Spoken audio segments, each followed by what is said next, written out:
All right, let's jump right into it. Welcome back to Vengeance Radio. This is episode number 2. I'm here, of course, with HateDaddy. How's it going this week? What's up, man? How you doing? How's everybody doing today? I'm doing good. Hopefully, everyone else is doing good. We had some really fun games this weekend. We actually got all 4 games broadcast, and those videos are up on our YouTube channel, which is pretty neat. That doesn't always happen, so thank you to Zanero and Devastation for handling the streaming of those games. So we had, you know, um, a pretty high intensity weekend. With the Swiss system, we always match teams that are, even in the standings up against each other. So obviously that means, every week you're going to see the top 2 teams essentially going up against each other. And that was our first game of the week, actually. We had GLF versus EDR, so Godlike Forces and the Educated Drug Dealers. So let's go through the stats real quick. Let me throw them up there on the screen. Okay, so GLF, they had 39 touches with a 10.25% cap percentage. EDR had 46 touches, 21.73 cap percentage. And Sharp got 6 caps. GLF had 254 frags, EDR had 279, and we were tied. 2 high fraggers, Disparal and Langrenus, both had 120. So EDR won this game in 2 rounds. So let me, before I give my little thing, let me show you, we had some commentary from the captain of the winning team, EDR. We had Disparal, sent me some thoughts, throw that up there. GLF's biggest mistake was their captain allowing me to help them practice. I quickly learned how to do Poto and shut out their runner entirely. Sharp made quick work of Azrael and Shane, kept laying at bay. This is why you don't let the enemy team help you practice, folks. Yeah, I mean, right off the bat, I'll say that's, about as obvious a John Madden take as you can get. If you let, especially the captain of the other team, you let the captain of the other team practice with you. Somebody of Disparal's caliber, he's going to pick up on the way that your team's playing, and he's going to use it against you. So what I saw that I think really stood out in this game, I think EDR had way better teamwork, way better coordination than GLF had. I mean, Sharp, I think we mentioned it on the stream. Sharp was, oh, by the way, I forgot to mention Slayer streamed the game too. Thank you, Slayer. Sharp had a ton of touches. He was just touch after touch after touch. Every time he touched the flag, he was supported. And it wasn't the same for GLF. Poto got a lot of touches, but he wasn't always supported by Lang. And Disparal, like you mentioned, he knew how Lang was going to play. He knew how Poto was going to run. He already had kind of that predisposition to Poto's running style on that map. So I'm sure that did not do Poto any favors. But yeah, the biggest takeaway for me, I think, is that EDR had more teamwork. They had better teamwork. And, unfortunately, you saw GLF lose that first round. I'm not really sure they made any adjustments going into round 2. Azrael played defense both rounds, and I think Azrael is, really super strong player, but they probably needed a little bit more firepower, so they could have used Lang or Poto, especially on a European server, maybe playing defense and protecting their flag a little bit better. So, yeah, I mean, you got to give hats off to EDR. They won in 2 rounds, so that puts them at the top of the leaderboard, and GLF unfortunately did not get any points this week. But, Lang and Poto, they'll bounce back. But, yeah, hats off to EDR for a pretty strong victory this week on a brand new map, I should say. I don't know if you want to talk about the map a little bit now that we've kind of jumped around. Sure, I could talk about both. So, to be clear, the map was Factorica, which was Denzoa's map. It's one of, 2 or 3 that are in the WOD, I believe. But the map is, and Zanero probably coined the term and described it best when he called it a blitz map, and that's exactly what it is. It is a map where there's not a ton of moving pieces to it. It's just kind of throw bodies at the middle of the map and hope that you can push them back into their base and squeeze a flag out. The map has 5 spawns, 3 of which are in the flag room, and then 2 of which are positioned right out in one of the exits at mid, meaning that in order to get caps, you really do have to kind of brute force flags out. You can sneak behind people, but that's a little tricky. There is a little bit of a TP play that you can make, but in general, the map is a very frag-heavy map, which is why it was really intriguing, because it's kind of perceived that these are 2 of the maybe 3 best fragging teams in the league. And yet it wasn't really all that close. I mean, the scores were a bit one-sided, to be sure, but looking at the statistics, and you kind of used the correct term. You said teamwork, and that was kind of what EDR put on display, whereas GLF kind of was untangled. So if you look at the total frags, what you see is that EDR outfragged Godlike Forces by 25, 279 to 54, 12 and a half. So we'll call it 12 and 13 apiece is the difference in each round. And then you look at touches, and EDR had 46 and GLF had 39. So while there are definitely discrepancies between these stats, 12 to 13-ish around in frags and about 3 to 4 touches around, that's probably not a big enough difference to explain losing 5-2 both times. 5-2 is a pretty nasty loss. And some of it is the map, but I would caution against that, because the map lends itself to be more friendly to a defensive style of play. And yet EDR just ran them over. And I think the key here was efficiency. And efficiency comes from good teamwork, good communication. Azrael on D is a little questionable. I think Langrenus is probably best for them on the defense, though I understand why they'd want to have him on D, because the line of their thinking was probably, okay, we have Shane and we have Desparrow that we have to break through. And Azrael's probably not going to be able to do that. But if you put Langrenus and Poto, okay, now you could give them trouble. And they did. They were giving them a lot of trouble offense. Like, ADR had a hard time defending GLF. That's why GLF was able to get as many touches as they got. The issue was that they kind of put Azrael out on an island. And I think Langrenus did kind of rotate defensively as much as he could, but you could tell that they stressed offense, but they looked kind of out of sync and out of sorts. And the problem is on that map is if your defender can't keep a flag in base, and this goes with any map, but this map in particular, it's really essential that defender comes up and helps push and secure mid for the flag runner to score.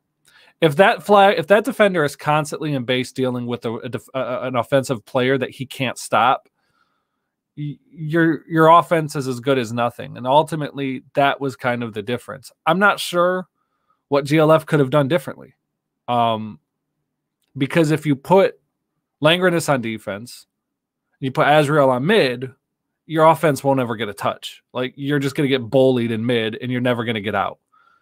And eventually, you're going to have your base broken, and you probably have the same result, if not worse. So they did probably the right thing, but I think the map was a very unforgiving map for them to play in for the style of play that they need to play. And they were just simply out-executed. I'm not sure that EDR is significantly more skilled than them on an individual level. I mean, you look at the players, I think they're pretty comparable. I mean, they're a little different in styles, but I think Desparrow and Langrenus are pretty comparable. Now, Shane and Poto are, two sides of a different coin, but, I would still say that the level of skill is about the same overall in what they bring to the team. And Sharp, as solid as a player as he is probably better than Azrael, but not by a whole lot. So it wasn't like this was a talent gap. This was just the map wasn't good for them, I don't think. And the strategy that they put out there lost them the game pretty quickly. And I think that if I'm looking at this for GLF going forward, I think that they need to look at a strategy that involves Langrenus on D, but them playing a very heavy pressure style. And they'll have to accept that they're going to give up flags, but in exchange, they're going to score a lot too. The problem and to be clear, like, they were playing against the best team in the league, so it's not as if they're a bad team, but look, if you want to be the best, you got to beat the best. And the problem that they had was that their inability to keep the flag in base lost them the game. If they switched to a more offensive set, maybe they could disturb the other team's defense enough that they run into the same problem. And, a little luck, but every team kind of needs a little luck anyway. So at this point, I think they need to consider kind of adjusting their strategy. It worked in week 1. You guys are kind of not together quite yet as a team, and it looked easy for them. But when they came against a team that was on top of their stuff, they got exposed, and there's really no other way to put it. Yeah, I mean, there's a school of thought, and maybe it was more prevalent, 10 years ago when we factored in, ping was a little bit more of a factor for players when they're playing with a higher ping, but it was always like, okay, we have a higher ping player on our team, we're not going to put them on defense, we're going to make them run.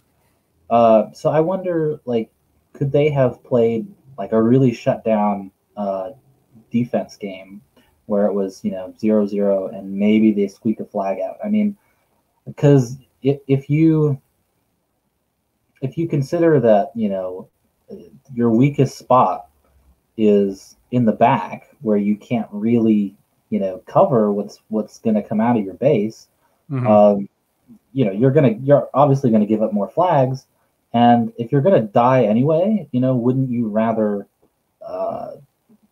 I don't know. I feel like they would have been better off trying to squeak some flags out with a weaker runner and shutting down some of that teamwork and forcing EDR to be a little bit even more aggressive, to leave their own base and allow maybe Azrael some room to get behind. So I think you're right. I think they have to think about adjusting their positions. I mean, not that Azrael has some really high ping, but it's obviously higher than Lang and Poto. So yeah, I think their problem right now is, depending on the team that they play, you might have to adjust your positions. You can't just say, hey, these are our positions for the whole season. You kind of have to do it based on your matchup. So I think that's probably something that they're going to have to look at with their opponent this week. Yeah, and that's just what they're going to have. And Azrael's not a real defender, so, and that's right. Kind of the challenge with Azrael, because he's, and I think this phrase gets overused a lot, especially in other esports. But they say, like, a jack of all trades, But the problem is that I'm not sure that he's good enough at anything to fix the deficit that they have on their team. And that's where you're right. I mean, in this map, I understood the logic that they went with putting Langrenus on mid. And look, Langrenus fragged at the same pace that Desperal did. But again, if you don't keep the flag in your base, it's all for naught. So I definitely think like a heavy defensive set, maybe like a 2D style, could work, or even on the opposite end, like I suggested, just balls to the walls offense, and we're gonna win like 5-4, 5-4 every game. I don't know. I don't know. It's a decision Langrenus is gonna have to make, and it's possible that this is only an issue with EDR and nobody else. So maybe it's difficult to say. I mean, we only have 2 weeks left. And depending on how the brackets shake up again, they're not going to play, obviously, EDR next week. But depending on how things break up, they could potentially face them again in week 4.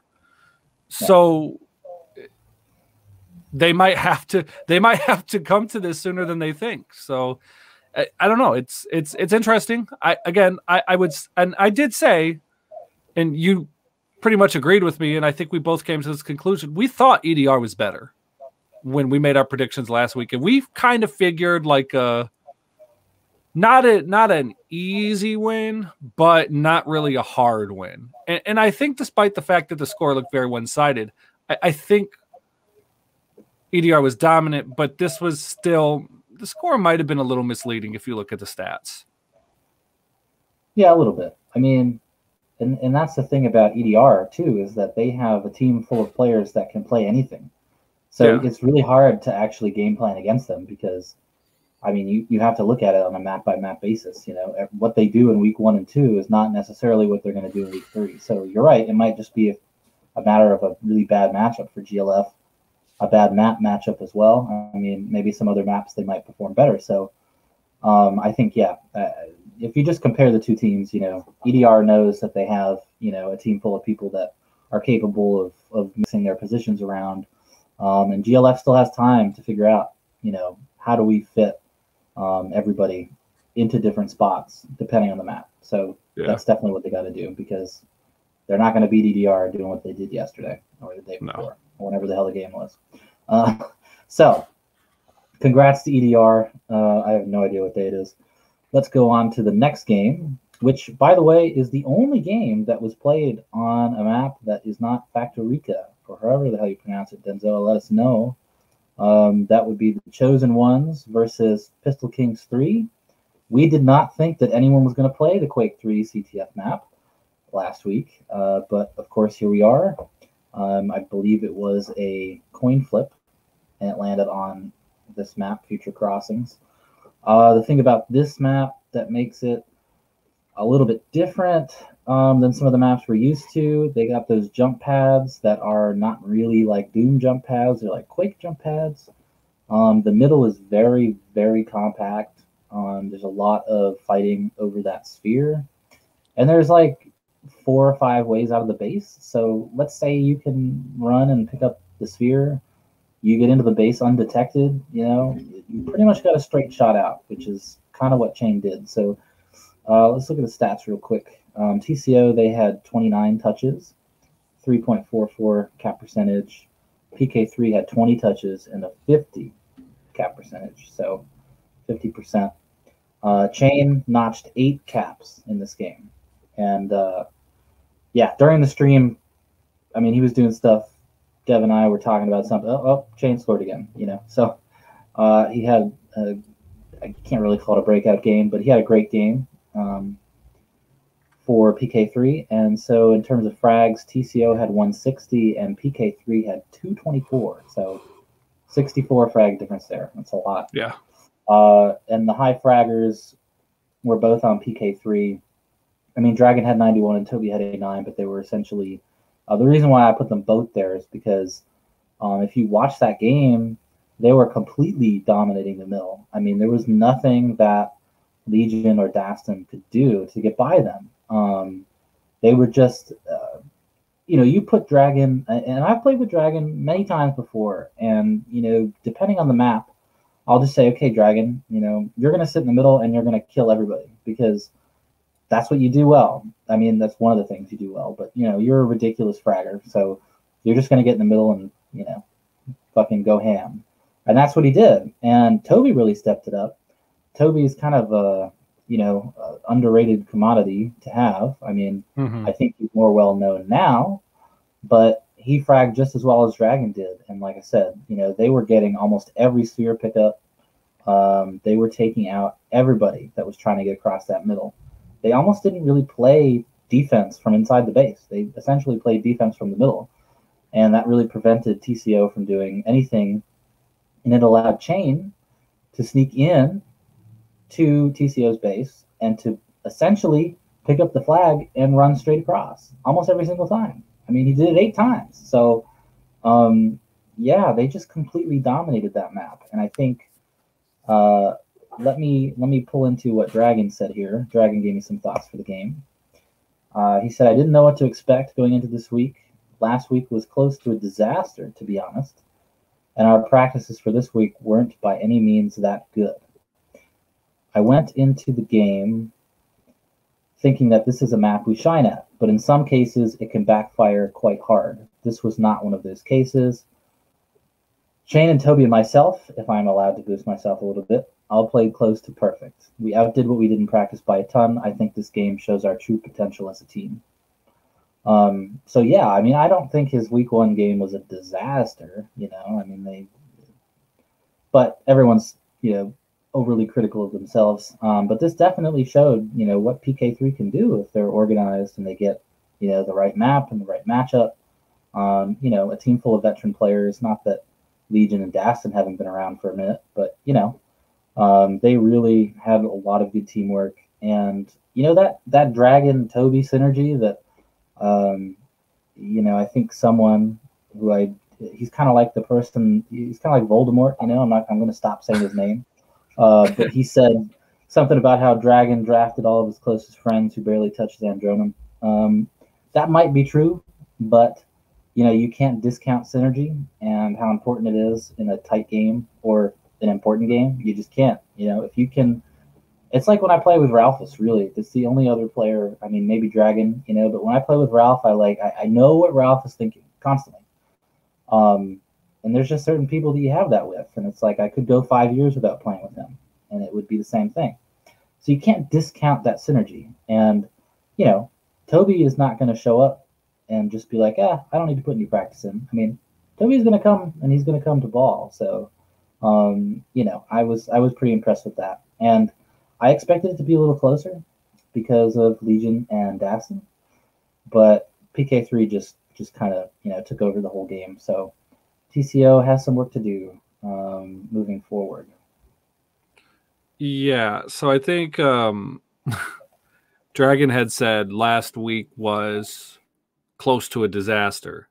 And if last week in a close loss was a disaster to them, then this week in a blowout loss was catastrophic for TCO. There's no two ways about it. This looked like a very prepared team and a very unprepared team clashing. I will say that I don't think this is necessarily representative of either team, in that, do I think PK3 was better than TCO? Yeah, probably. Do I think they're 9 flags better than TCO? Probably not. I don't think there's any team in the league from top to bottom that is 9 flags better than the other. And I think, as I said at the beginning, if you watched the stream or you watched the game, it just looked like TCO wasn't communicating. There was no type of designation and role. Like, was Dastin running? Was Legion running? Like, who was doing what? That agitated skeleton out there, which I'm happy to see. I love seeing guys that haven't got a lot of playing time get a lot of playing time. But if it comes at the expense of a pretty one-sided loss, then it feels kind of cheap. And I would just say that there's nothing else to really add on to what you said. This was just a blowout victory. Unfortunately for TCO, now you're staring down the barrel of elimination in terms of, well, what is it? Top 6 make it? Top 6? Yeah. Yep. They're looking at that. I mean, they're 0-1-1. It's better than 0-2. But they're right there because Swole Spheres is 0-2, and they're 0-1-1, and it's not looking good. They had a really close match with us week 1, and I was genuinely surprised by that. But I'm genuinely surprised by this result too. Given the map, I would have thought PK3 had an advantage. It probably would have won comfortably, but not by 9 flags. And that's what happened. And I'm surprised and shocked by it, but it's panic time if you're TCO. It's week 3. You have to win. It's do or die. Because if you lose, it's just not looking good. I hate you know, I don't want to be a doomsday guy, but sometimes you look at the stats and it's just so one-sided. There's almost nothing to talk about, and that's the case here. There's really very little to talk about. Yeah, and you know, bringing up week 1, I thought they overperformed in week 1 and underperformed in week 2. Yeah. So they kind of need to find that middle ground that works for them. Yeah, you're right. I mean, there's not much else you can say. Congrats to PK3. You know, they bounced back from what Dragon thought was a disaster of a loss, but you know, it proves that everybody is capable of bouncing back from a loss. Yeah. So PCO should not give up. And we'll get to an interesting thing once we're done with all these games. But to just kind of give an idea of what I mean is that we kind of were like, oh yeah, week 2, Swiss system. These games will be much closer, and they weren't. They were all blowouts. I mean, even your game with SSO, yeah, you had one tie, but like you guys were in control of that series. There was no real, and we'll get to that, but and that's the thing, right? Like you think you know until you don't, and maybe next week will be all the close games. Who knows? I don't know. We're trying to predict this in a vacuum, and it's difficult to do so. Yeah. Well, speaking of my game, and it's funny that you say that, I obviously have a different opinion of it because I can hear. I had a nightmare last night, and I think it was Ty screaming in my ear. Yeah. Where's the mid? Essentially. Okay, so let's go through the stats. So we'll talk about the game real quick. So SSP, they were playing without Turska. They had Sonia play, who I have to say did really well. I think she said it was her first competitive game that she ever really played in, like league-wise. Yeah, I'm going to talk about that once you're done. I want to talk about that. Absolutely. So 84 touches for SSP, 5.95 cap percentage, and they were 85 touches because I was, or 84 touches because I was defending, and it was that many. HTM had 80 with a 15 cap percentage. Ty had 5 caps and Vinny had 4. So they were doing some pretty good stuff there. And as far as frags, it was almost even. SSP had 495, HTM had 512. Of course, high fragger was Denzoa, you know, playing on his own map, 229 frags, just, you know, essentially, I think he had like 60 or 40 more than I did or something like that. So did you want to talk about Sonia first, or did you want me to give my... Go ahead. No, go. Okay. So this map was really interesting for us because we're having a lot of trouble figuring out who was going to do what. And I think Slared mentioned this on the stream, that he found it kind of surprising that Ty was running and I was defending.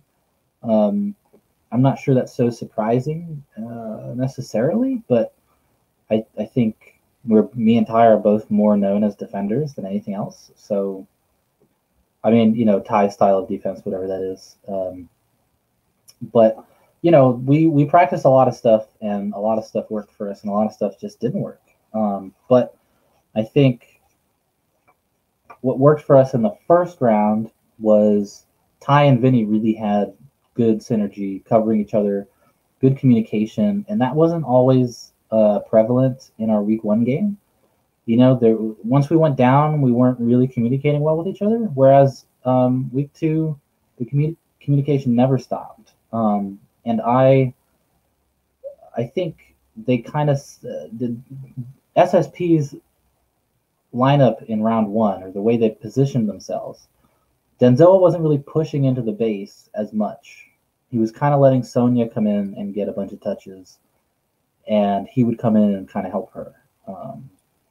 Whereas, so we won round 1. Round 2 was just kind of insanity.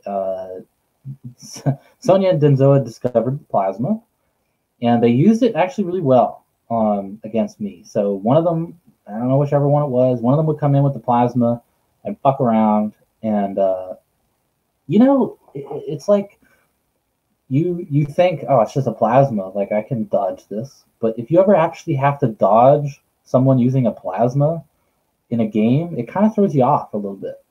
So I was a little like thrown off from that. And then you had their second runner coming in, and like they just did a really good job of kind of pincering me and getting the flag out. So it ended up being a 4-4 game, which was just back and forth and back and forth and back and forth. So they really adjusted well.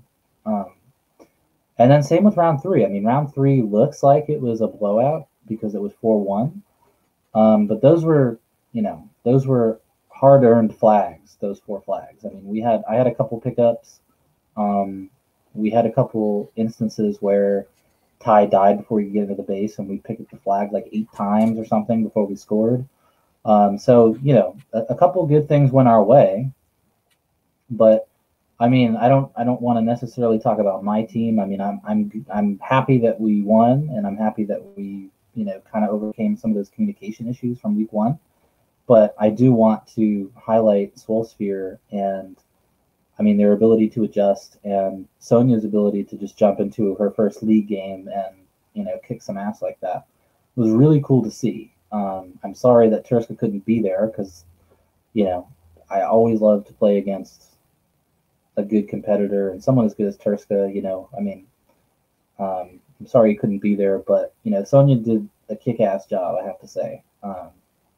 And this game could have, after round 2, the game could have gone either way. I mean, it really could have gone in any direction. So, I got to give them props for that. I think they have a lot to build on. Not a lot of time to do it, but they have a lot of stuff to build on. Yeah. So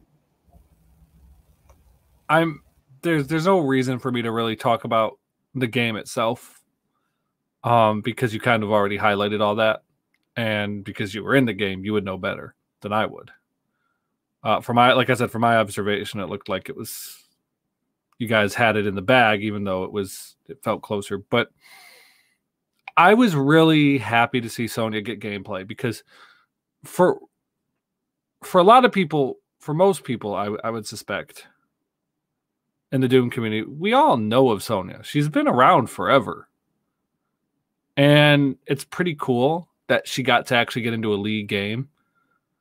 And I think if she's genuinely serious about wanting to play in more league games and get involved more in the league setting, she absolutely has the ability to be a quality starter for a championship team.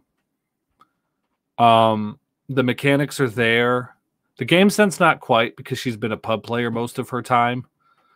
And playing in a public setting versus a private 3v3 standard competitive setting is very different. But you did see some of the Doom instincts there with her when she played. So I don't think it would be a hard thing to learn for her. I think she'd catch on to it pretty quickly. I realized that Turska didn't play. I think it probably would have made a difference, but you don't know. And like our game, they were down a starter. And if they were preparing to have Turska there the whole time and he just wasn't, then I would say, okay, you know what? All things considered, they played well, because Alpha and Denzo looked the part. I said last week, I said Alpha has high highs and low lows. Alpha played well. Denzo played well. Unfortunately, and this isn't picking on Sonia, this is just pointing to, if you look at her stats, she just died way too much. And as a runner in CTF, you're going to die more than you kill. Like, that's just the nature of that position, unless you're just so much better than the enemy team.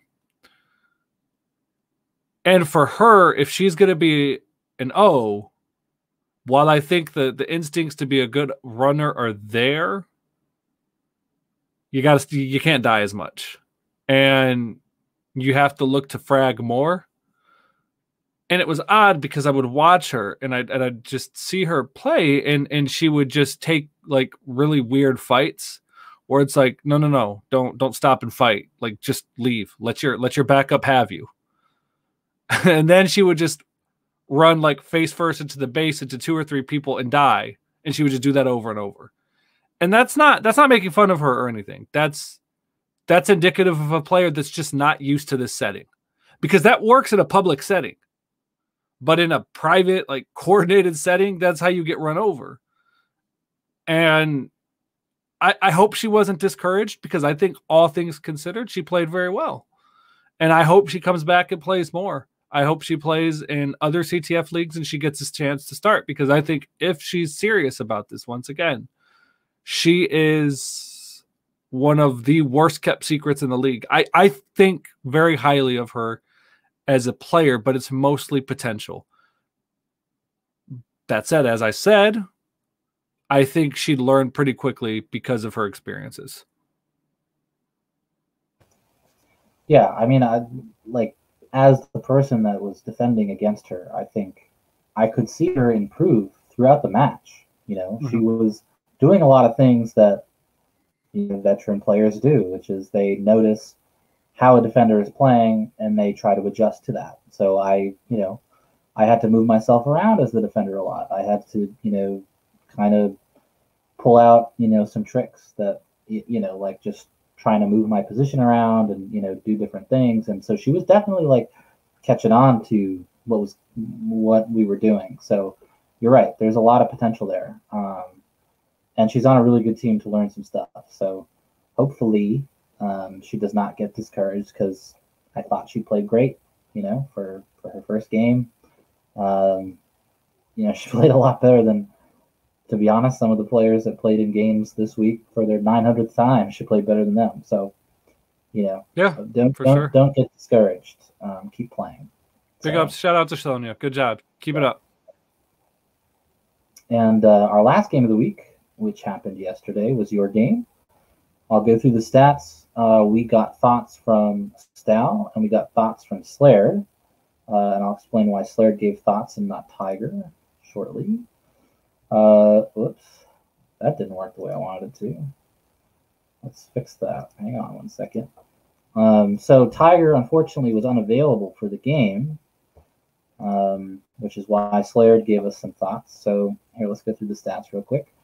SOS, they had 45 touches, 8.89% cap percentage.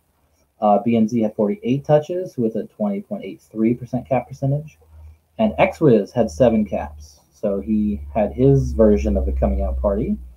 SOS had 285 frags, and BNZ had 334. So, 50 frag difference, it's getting up there.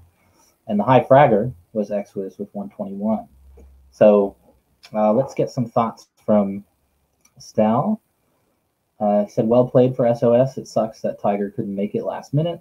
Turkey played really well using the gate, something not many people used in practice against us. It definitely caught me by surprise. Yeah, him, and not me. Yeah. Let's get Slared. So Slared, it felt really scrambly due to Tiger's absence, forcing us into off rolls. We basically used round 1 as practice and actually adjusted round 2. We somewhat came into this in a losing state of mind, so not worried at all about this fluke. We'll climb back up. So story of the game was that Tiger last minute couldn't make it. So it really seems like Slared, who's been a captain before and very good CTF player, has good game sense. He kind of took over, as the guy that was calling the shots. Going into round 1, I think they got outplayed. They had Aliens defending, and Aliens was doing a really good job of fragging. But what he wasn't doing a good job of was, once the flag was taken, getting out and chasing the runner down, and basically what it seemed like he wasn't doing well was communicating where the runner was going. So they couldn't really, his team couldn't really help him. And you saw like a couple caps that you had, maybe 1 or 2, you just ran across. I mean, nobody stopped you, nobody tried to do anything. So I think there was a lot of miscommunication. And then in round 2, I thought they adjusted very well. I thought they made it a closer game. They upped their teamwork. They upped their communication. Ion got a chance to play, which was great. I thought Aliens adjusted well to the way that Ion runs, which is a different style than you have. You know, Ion is more of he's more of a person that just kind of like, I'm going for the flag. I'm going to pick up the flag and I'm going to run and bolt out. You are different. You have a different running style. You're more of a stop and fight. You know, take your shots when you think you need to land them, and you know, make decisions based on the placement of, you know, the enemies. So you're a little bit more methodical about it. So I think that was a difference. But then, you know, Slayer and Turkey just did a good job playing that kind of O mid combo where they were getting a lot of touches and they were getting flags out and they were getting pickups and stuff like that. So I was impressed with their ability to adjust, you know, without their captain. I thought that was really cool. And yeah, I mean, right, when your captain can't make it, you know, that's, of course you'd walk into a game going, you know, probably not going to win this one. But like I said, they did a good job adjusting. At the same time, it was awesome to see, you know, you guys really gel in round one, and then, you know, to give Ion some playing time and some more playing time, and to get a victory with Ion is pretty cool too. I think it's awesome that you guys are, you know, and you sat for him, you know, like you said last, you know, if Stal wants me to sit and wants Ion to play, and you think that's going to win us the game, then I'll do it. You know, and that's not an attitude you'd expect. I guess is what I'm trying to say. So I thought that was really awesome to see. And you guys are on a roll now. You know, you got bounced up to that second seed, which I think you're probably gunning for that number one. So that'll be a fun matchup in week 3. But what do you have to say about this game? Because I'm sure it was kind of a whirlwind at the last minute. Yeah, so it's definitely regrettable that Tiger didn't get a chance to play. With the risk of sounding like I'm flaying him, I'm not. But when a game is scheduled for the very last day of the week, and it's been rescheduled a few times already, and it's on a holiday, I have and Stal and Wiz and Ion felt the same way. I have very little patience to wait around and do it again. I don't like taking wins like that. I would have preferred to play against Tiger, but given that it was a holiday and I had shit to do afterwards, and so did Stal, literally had like company over during the game, we just couldn't wait. So we did force them to play with their third, Turkey, and the outcome of that's kind of a mixed bag. It's great that another guy who doesn't always get a ton of play time got to play. I thought Turkey played well. I thought as a team they played okay. I don't have a whole lot to say about it as far as what we did and what we didn't. It worked because we knew we would beat them. And that's cocky, yeah, but when you've been playing as long as I have, you generally know when you can win and when you can't. But the thing is when you can't win, you have to be delusional and think you will anyway. And when you run into those situations like we very well may next week, that means you've got to be on your A game. And that means morale has to be through the roof. That's why I think it's important to get Ion playing time. Not just for Ion, but for the team's morale. You know, and a lot of leagues and a lot of examples throughout history have shown us that most of the time, 90% of the time, it's clear who the starters are on a team. And the fourth is usually just kind of a wash. He's either like a career fourth that is a great teammate, shows up, always helps practice, is good for team morale, that sort of thing, but is never going to be like a real starter. But this is an example where we have 4 legitimate starters on our team. And our styles are different. We haven't even run me, Stal, and Ion yet. That could be like our best lineup. Who knows? But at the end of last week, after last week, Wiz was really down on himself because he felt like he played poorly. And by his standards, I won't disagree with him. If those are the standards that he has to himself, it's hard to argue with him, because I'm gonna look, dude. If like you think that highly of yourself, I'll think that highly of you too, and I'll hold you to those standards. And oh my, did he ball out? He was the O, by the way. He wasn't mid in our game. He was O. I was mid, and I died a little bit more, but I knew I was gonna, because the nature of that map requires somebody to be the guinea pig for the defender. So you basically eat bullets from mid into defense so your runner can get through, and you try to keep a positive KD as much as you can just to be there for backup, and you've got to rotate a lot. So if you saw, we had style move up a lot, and I would just hold D when we needed backup. That's hard to do. We miscommunicated, and we got a flag. We let a flag out because of it. But I thought we played okay. I don't think we played great. I think Wiz played great. I think Style played pretty well. I could have been better, but I'm not, again, like, I'm not high or low on myself in games anymore. Like, I know what I'm capable of.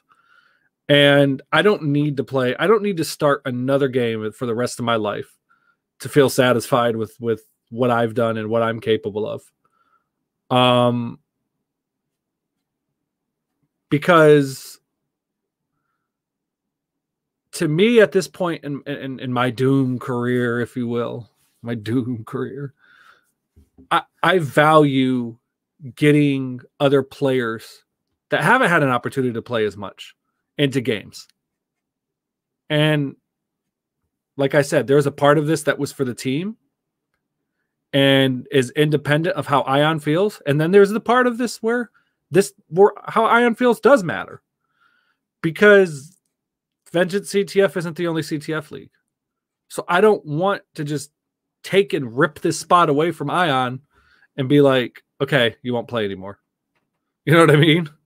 So yeah, if it turns out that the best lineup we have is me, Wiz, and Stal, and that probably is the best lineup we have, and Ion doesn't get into any real significant games from here on out, I would feel bad about that.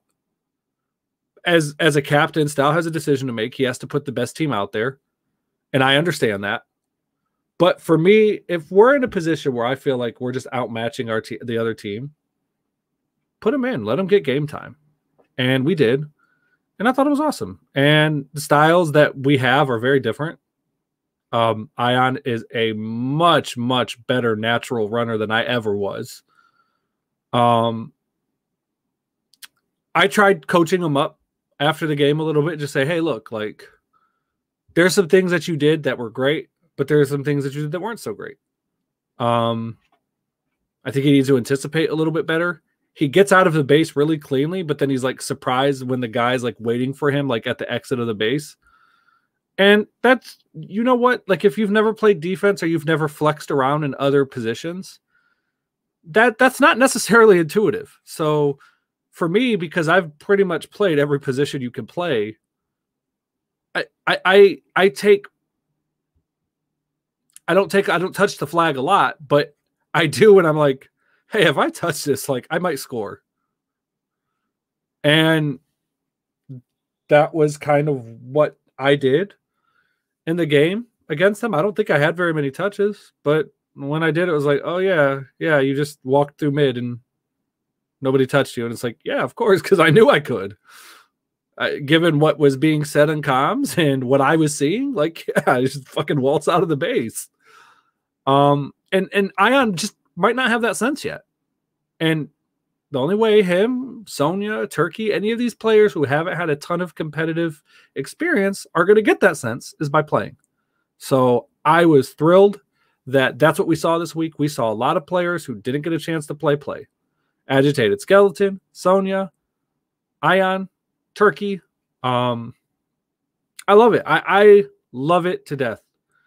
And I hope that all of these players can build off of that and look to play in future events with the MDF and CTF, as well as other ones. And understand that, you know, don't be discouraged about this. The fact that you got into a game is hard enough as it is. So I don't know if, how the players feel. But hey, you're here, so that's a step in and of itself.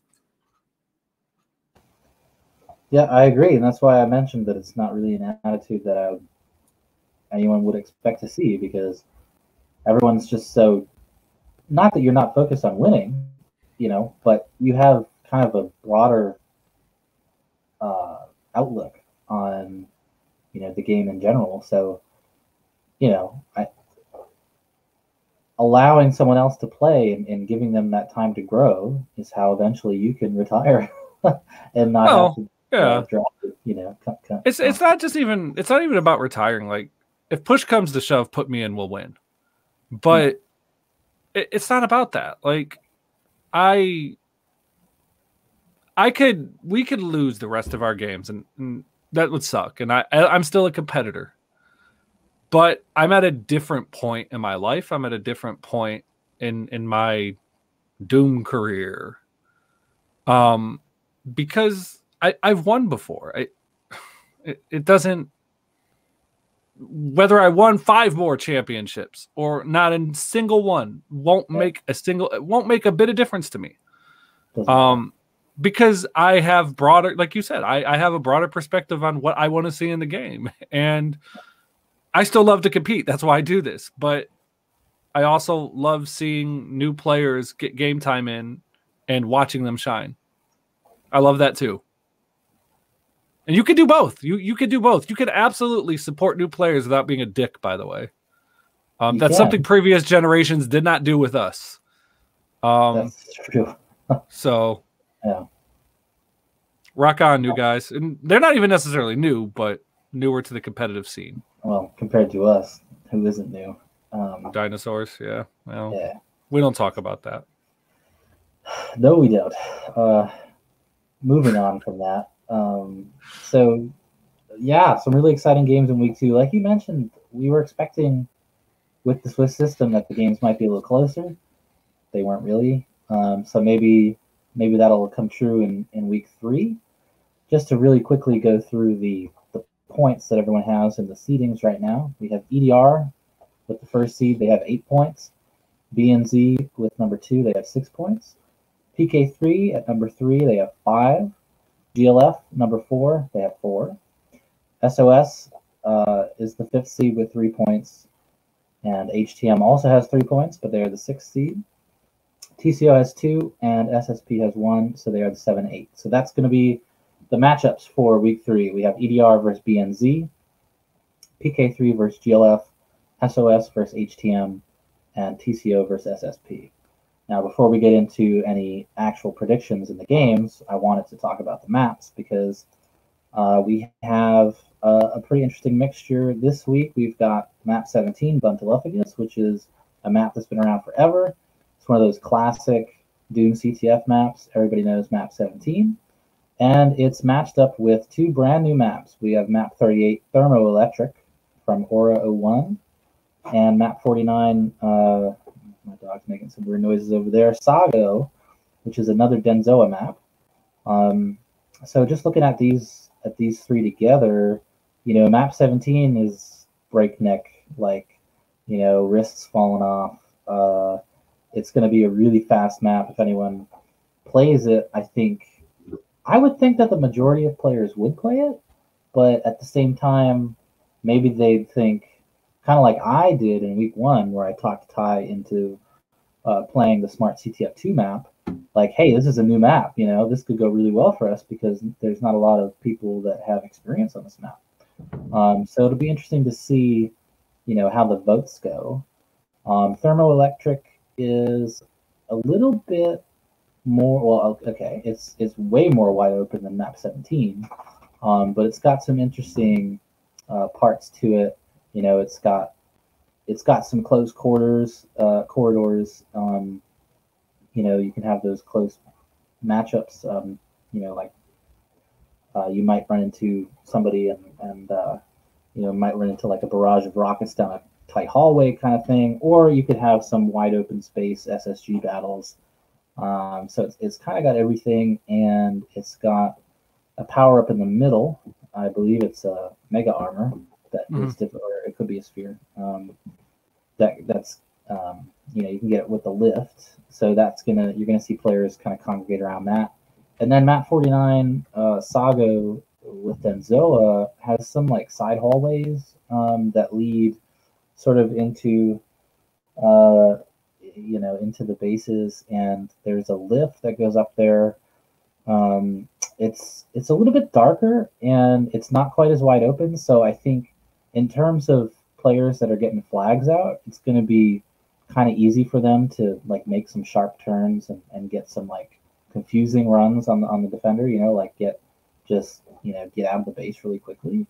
So to me, there are three really different maps, and I think they match up really well together. I can't really speak about, which teams would pick the two new ones. But I think like in terms of like, let's say some of the other maps that haven't been chosen, like the ZDU CTF one, only one team, my team, picked the Smart CTF 2 map. I think these new maps are a little bit more straightforward than the other new maps that we've seen so far. So I could see them getting picked by maybe like a frag heavy team, or a team that doesn't want to deal with the chaos that happens on a map 17. So I think we might see a little bit more of the new maps than we would map 17. So really interesting matchups. What the fuck are you doing? So yeah, what do you think about these maps? 17, I would probably say, is a very polarizing map within the Doom community. It is a map that you either love or you hate. There's very little indifference about it. I love the map personally. I think of the three maps, it's probably got the most unique strategy, because it's a map that really is kind of, because the way the spawns are set up, because the way the map is built and constructed, you really do have to either commit to 2D or 2O. It's very hard to just have like a floating mid or having like a team that constantly pushes up. Because even in a setting where you've got 2D, for example, you give up a lot of flag touches. So I'm with you. I wouldn't be surprised to see that map just voted out entirely. I love it, but my teammates hate it. So I don't anticipate them picking it. Thermoelectric is a unique style of map. It's one of the first maps, maybe the first, if I'm not mistaken, that we've used that actually has 3D floors. Not to be confused with the invisible bridges that we use, the invisible bridge things with textures. These are solid floors. You can't shoot through them. And if they're made with maximum opacity, you can't see through them either. So I don't know what to expect from that. That's a different nuance in Doom CTF. There's not a lot of CTF maps that use 3D floors, because generally mappers want their maps to be played on all ports for something like CTF. And doing 3D floors means that right now it's really only possible on one port, which is Andronum, because it's the only port that supports 3D floors outright. Now, you could port them over to other ports by changing them from 3D floors to the invisible bridge things and texturing it, but it changes gameplay, especially if you've got items stacked on top of the 3D floors, which you can do, but you can't put items on invisible bridges. So you could also shoot through invisible bridges, but you can't shoot through 3D floors. So they are not exactly the same. They're very different. So it's an interesting twist, I think, to see a map like that in the map pack. There's another one as well that has 3D. I think there's two other ones, now that I think about it, that have 3D floors. And this is one of them. And the map, Thermoelectric, which I'm referring to, I've played it twice, but it was with 4v4, and it was very chaotic with 4v4. I suspect it would remain chaotic with 3v3. This is a map that I think probably of the three requires the most teamwork to either score or defend. Like you're gonna kind of do all of them together. So we'll see. I'm not sure how it's gonna play. I don't know enough about it. And then the last map, which is Denzo's other map, which is Sago, is a pretty straightforward map. It's another blitz map. Wouldn't be surprised to see that one a bunch. It's simple. And it is a map that is visually appealing. It's got a very traditional Doom look to it. So I suspect that'll be the most picked map, but hey, we'll see. I mean, I don't know what to expect. I hope we see some map 17 games. I think map 17 is a very, very good and unique map, but you know, other people hate it, so can't be mad at people for having their opinions. I mean, I just like that map because I get to, you know, do my patented rocket spam. But I don't feel like I do it in a bad way. You know, I think there is an art to using the rocket launcher that a lot of people. Oh yeah, don't in certain maps there definitely is. Yeah. Map 17, map 20, obviously the old ZDCTF 16. You know, that's an obvious one. But yeah, that map is very interesting. It's a lot like Denzo's map with the plasma that I mentioned, where it's like, shit, someone's actually using the plasma. Yeah. Competitively, you know. Here I feel the same way about rockets. So, yeah, I mean, like you, it's hard to talk about the two new maps because I've played them. I don't think I've ever played Sago, but I've played Thermoelectric, and it's like you said, it's chaotic. And it's interesting because that flag is it's kind of like tucked away a little bit. Mm-hmm. So it'll be probably hard to grab the flag, and then run, you know, because you're losing momentum as you're turning around. So yeah, I don't think I would be surprised to see map 17 just get completely like skipped over, which is shocking to say, but you know, I'm all for new maps getting played, even if it means I don't get to rocket spam. Sad day. So it is. So if we want to jump into the matchups, let's see. We've got, like I mentioned, EDR and BNZ. So that's your game. Mm-hmm. Anything you want to say? Obviously, you can't really predict your own game, but I can. We'll win. Okay. Well, I mean, we'll win. And is that it? No. You know, I said earlier, I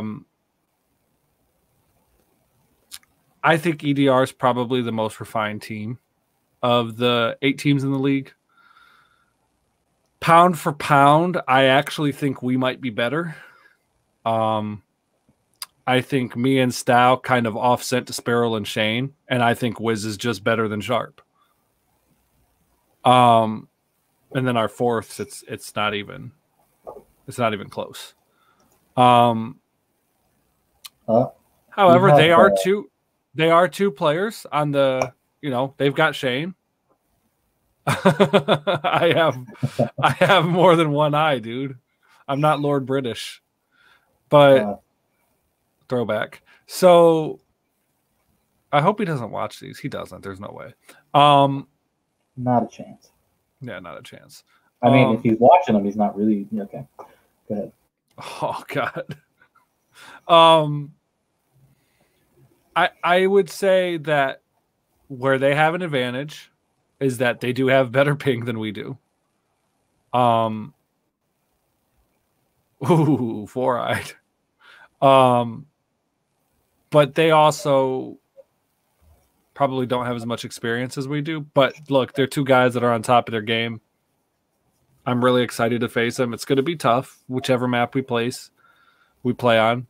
But yeah, I'm a competitor, and all the mushy shit I said earlier about making the community better and whatnot, yeah, I still feel that way. Not this week. But I still want to win. And I think in order for you to be the best version of yourself, you kind of have to have a delusional competitive spirit where you just think you'll win every game. And I will always have that. Because if you don't think you're going to win, why are you going to bother playing it? I don't play for silver linings anymore. I'm too old for that shit. Like, if I'm playing you, if I'm in this league, I plan on kicking your ass. And I don't apologize for that. And I expect that they feel the exact same way. So I anticipate it should be a fun and good game. But we'll see. I can't say really anything else because we haven't even like decided what map we're playing. You know what I mean? There's still a lot of unknowns. And I think that's what it's going to depend on for me. In predicting the game is I need to know what map you're going to play, because when you're talking about the ping difference, I mean, yes, you guys are all you ping pretty well to the Blue Fire Stick servers. Yeah, so yeah, we do okay, but we're still connecting over an ocean. Right. Like, that matters. Right. So for me, I feel like actually playing map 17, even though it's kind of fast paced and stuff, would actually be more of an advantage for you guys, because, and I'm sorry, if, you know, I feel like who the hell has to listen to me? But I also feel like before maps are picked, giving my opinion might somehow influence map picks. Probably not. There's like 5 people watching right now. But so I think map 17 would probably be better for you guys, because if you're just talking about drawing on experience, you know, that's the best thing that you can do.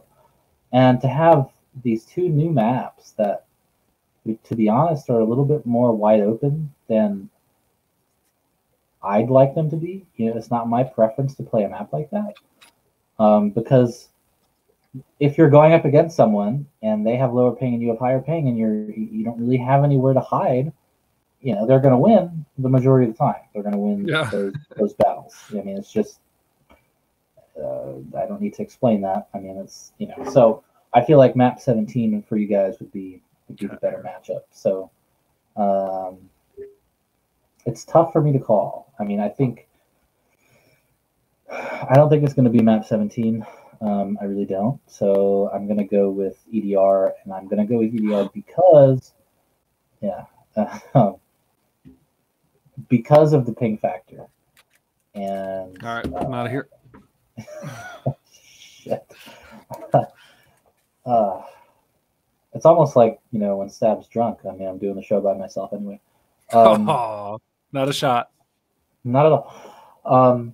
Yeah, I think EDR is going to take it, but I think it's going to be a 3-rounder, and I think it's going to be really close.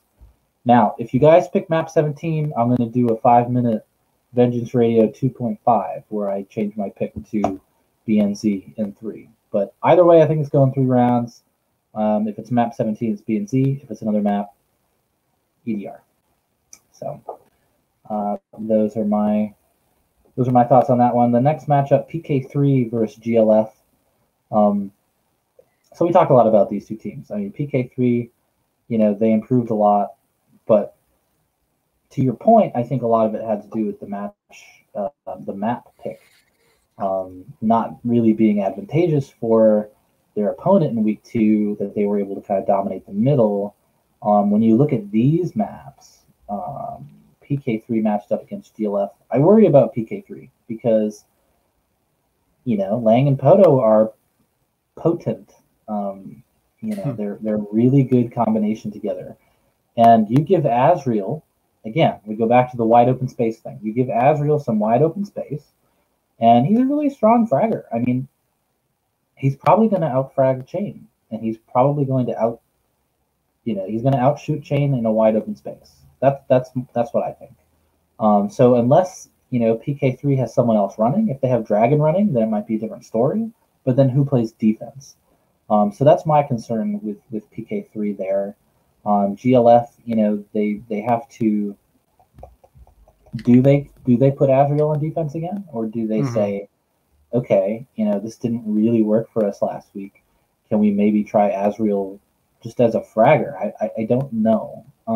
But I think GLF might have the upper hand here, just based on the way that the teams are built. You know, I think GLF might actually have, you know, a stronger offense than PK3 does. and I might be able to fall back and help, return those flags that get taken when PK3 gets a flag. So I'm gonna go with GLF. I'm gonna predict another 3-rounder though. So I think both teams are pretty close. I would look at PK3 and say they're probably pound for pound a little bit better. I think, you had said last, and with regards to BNZ against EDR, that it depends on the map, and I think that's here too. I think it's actually best for both teams to play map 17. While Toby and Dragon make a very dynamic fragging combination, and they're better at they're more than just fraggers, but that's probably what they're best at. Chain Dude has traditionally struggled on like really blitz heavy, frag heavy maps. He's capable of playing in them. He's more than capable of playing in them. But historically, if you just look back at the history in the IDL and in the WDL, that's where he seems to underperform, is those style of maps. So for me, I think a map like 17 is like the perfect place for Chain Dude, because it allows him to utilize his entire arsenal. And I think he's probably got one of the deeper arsenals of any player in the league, given all of the different weapons that he uses pretty well. His movement's pretty clean. His aim is clean. Reactions are that of an old man, but he is like 47. But, in all seriousness, I think this is a map that Chain Dude would just be lights out in. And I would predict PK3 2-0ing GLF if they played on 17. Mm-hmm. They'd be close. They wouldn't be like these 5-0 games. But I think they'd win probably 2 close games, because I just think they'd be better off there.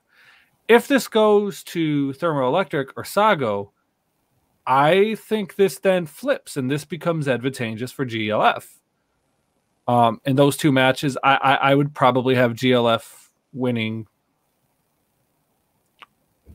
Well, you know what? Let me take that back, because I forget that there's the mercy rule and vengeance. So if there are 2 close games in the first 2 rounds, then there will be a 3rd round. Yeah. But so in that case, I guess they'll all be, it's not saying much, but I think unquestionably PK3 wins map 17. And I think if it goes to the other maps, then it's not so clear. And I would give the advantage to GLF. I am going to predict that's what happens. That map 17 is selected and PK3 wins. Let's call it something like 4-3, 5-4, 2-1. I don't know. As far as numbers go, who knows with that map? They usually tend to be one team outscoring another, but I think it would be a very close game. Well, fair enough. Our next matchup, we've got SOS versus HTM. So that's my team. Can't really. I mean, I'm like you. I don't walk into a game ever going, I'm going to lose. I don't care who I'm playing against. I always think there are weaknesses in the way that teams play. So. Oh, there are. There are, definitely. And SOS is actually the team that we've practiced against the most. And they're a really good team. I think they're a team full of a lot of young guys, and I don't know how old they are, but I mean in terms of their playing experience, they're really fresh and new when you match them up against Ty and HumanBones. Yeah. So daycare versus the nursery. Exactly. Yeah. Or daycare versus the nursing home. Meet us in the future, not the pasture. Yeah. So, I think we've had some really good practices against them, and I think they're really strong. So I anticipate this being a close match for me. I've already made no secret that I would prefer to play map 17. So, take that as how you will. But the other maps, I mean, whatever. Whatever map it is, we'll figure it out. But I think we just match up really well together with the way that our teams are built. Like we don't really have that bona fide star runner on our team. We've got to come up with other ways to score the flag. And I see that very similarly with SOS. They're really cohesive as a group, but you don't have that one guy that's like, okay, this guy's running every week. Like you don't have that. So we kind of match up well together. So I'm really looking forward to it. I love playing against. I love playing. So I'm looking forward to every game no matter what. But this one in particular, I think is going to be pretty close. Yeah, I'd agree with that. I think SOS is a solid team, with or without Tiger, but they're obviously much better with Tiger. I know that you mentioned that you wanted to play 17, but I think 17 for you guys would be the worst. I think 17 is the map where a runner can take over and completely control the game. If you remember, I'm going to take you down a trip down memory lane. The year's 2010. It's IDL summer 2010. I didn't play that year. Okay. Well, I'll explain. Continue. That's fine. This is Genova versus No Star, the Berserker Packers versus the Brokeback Cowboys in the conference finals for the WDC. No Star's team consists of No Star, Mike Hale, Midian, and Collision. They start Mike Hale and Collision. So glad he didn't win because Mike Hale and Midian was my team before it was No Stars. Genova's team had Stal and Saber. At this point, Stal, Saber, nor Genova have won a single thing yet. They have not won a single championship, and they are, at that point, considered big underdogs in that match. And BSK wiped the floor with BBC. And you want to know why? Yes, Stal played very good defensively, but Genova took that game over as a runner. And that's the type of map where I think Tiger can go off. And I think that's dangerous for your team because I don't think your team has a true O that can kind of take over the game like that. The thing is as good as you and Ty can be on defense, and you both are historically stout defenders, the map is still just so difficult to defend. I don't think that's the type of map you want to throw your team out there in because I just don't think you guys would be able to score enough. I think if you're going to play them anywhere, I think you'd want to play them in Denzoa's map and just frag them into the ground. I don't know what you guys are going to pick, but if it's 17, I think you lose. Me either. If it's any, if it's home, Ty? Well, hey Ty. If it's Denzoa's map, I think you win pretty comfortably. And if it's Aura's map, it's 50-50 because I just don't know about that map. I just don't know yet. I'm gonna assume that Ty comes to his senses and 17 does not get picked. And it ends up being Denzoa's map, and I think you guys will probably win pretty comfortably. Maybe I don't think. Will you invoke mercy? Oof. I don't think so. Well, you know what? No, I'm going to say you will. I'm going to say you will. It'll be like 5-2, 5-2, something like that. Okay, fair enough. Yeah, But I think if you play on 17, Tiger's going to just go nuts. Well, now you've given me some motivation. Ty picked map 17. Well, look, prove me. I would love for you to prove me wrong. I think it would be a great game, but that map just lends itself to allow great runners to take over. Yeah. And because you guys don't have like the typical powerhouse runner that a lot of the more balanced teams has, you guys are just kind of like three fraggers just thrown together. That's the type of map you don't want to be in. It's a lot of open space. It's not your guys' groove. I think you guys have the ability to probably slow Tiger down there. It doesn't matter how good you are defensively in that map. Like, you have to score. You have to put just unadulterated pressure on the defense in that map. Otherwise, Because the way the spawns work, because the way the flag is positioned, because the way the guns are positioned, like you're just not in a realistic stage to defend the map if you die once. Like you need help if you die, like instantly. Whereas like a lot of other maps, you could die and recover. Not this map. Yeah. So those are my thoughts on that map. That week. I think I'm still looking forward to the matchup. I think it's going to be a good one, no matter what map is picked. In our last match, TCO versus SSP. So obviously, you know, these two teams, TCO had, I think they, like I mentioned earlier, overperformed in week 1 by tying you guys, and you know, underperformed week 2. SSP, unfortunately, you know, I think they've underperformed. I mean, it's hard to gauge, right? Because Turska wasn't here in week 2. They definitely underperformed in week 1, and week 2, unfortunately, they were without, you know, their bona fide starter in Turska. So coming into week 3, this is actually a really good matchup for both of these teams. I mean, I think it's, to be honest with you, I think SSP wins. I don't think there's any scenario where they don't, because I think you just look at, you know, Turska and Denzoa together. You put them on any of these maps, right? I think they outfrag the other team, you know, 10-1. I mean, I think they're going to take over, and then, you know, you've got either Alpha. I mean, you know, we've seen this in the past from Alpha.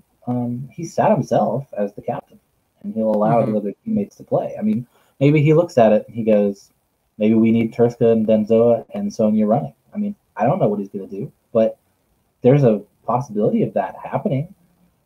So I think you just look at, you know, those two guys, Turska and Denzoa.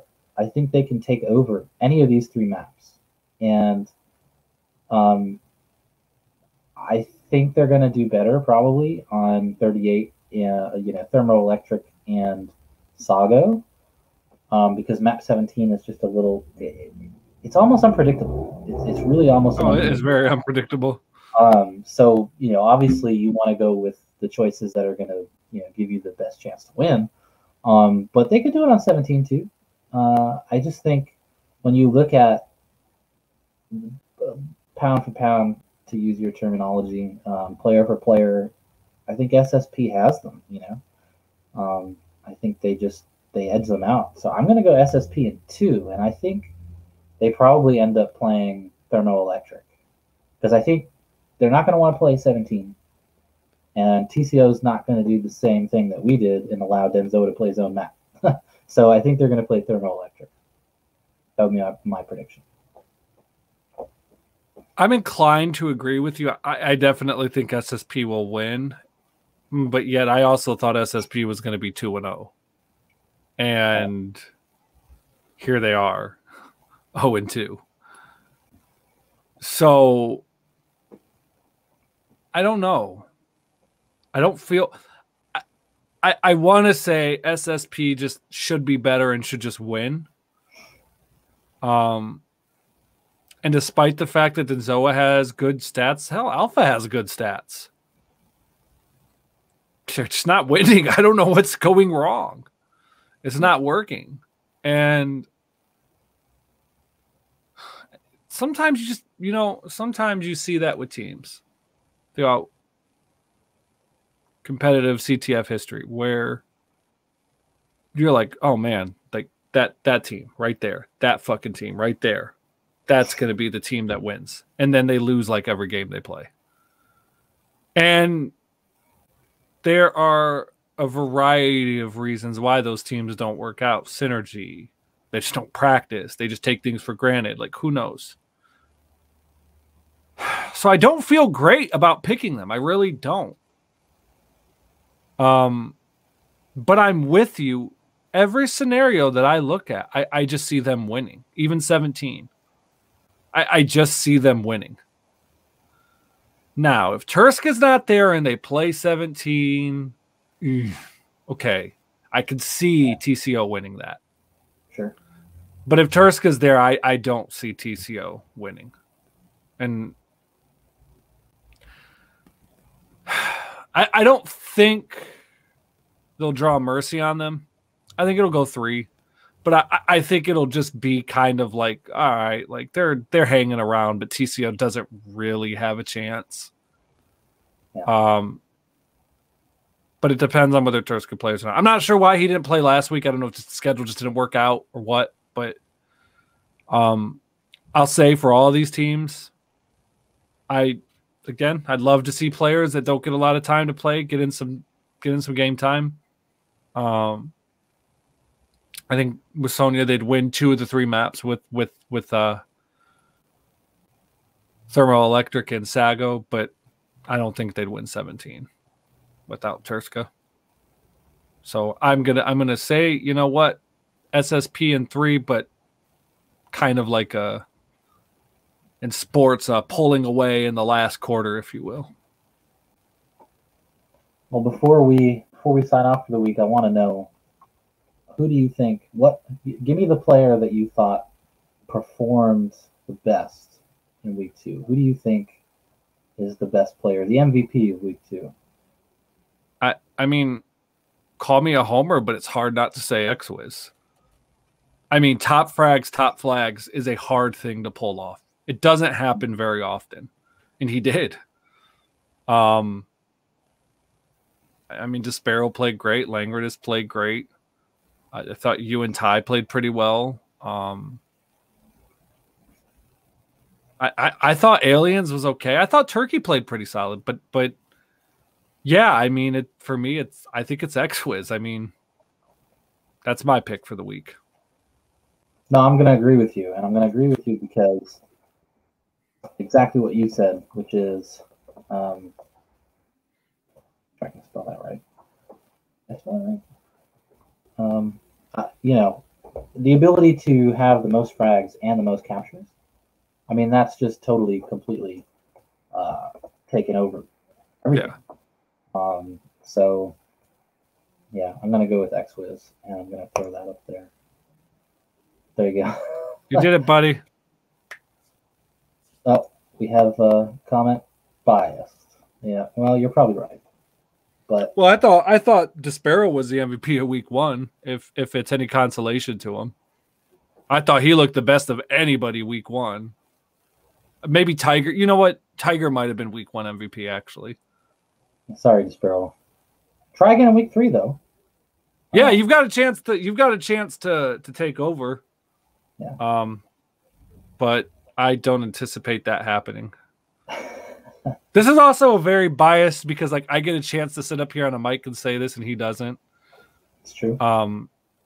But he is also like throwing YouTube comments at us, so that's pretty dangerous. I don't have to put him on the stream, you know.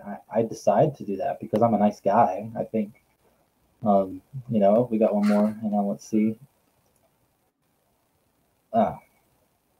Well, now you've made him sad. Anyway. Well, I don't want to make you sad. I think Despero is the best player overall right now in the league, if that means anything. Yeah. But if we're just going based on week by week performances, sorry, like you just win too easily. Stop winning so easily. Yeah, make it a fight, you know. Yeah, like if you stop winning so easy, you'll get noticed. Just throw around, you know. Yeah, make it like just fucking like hero around on purpose, like. Yeah.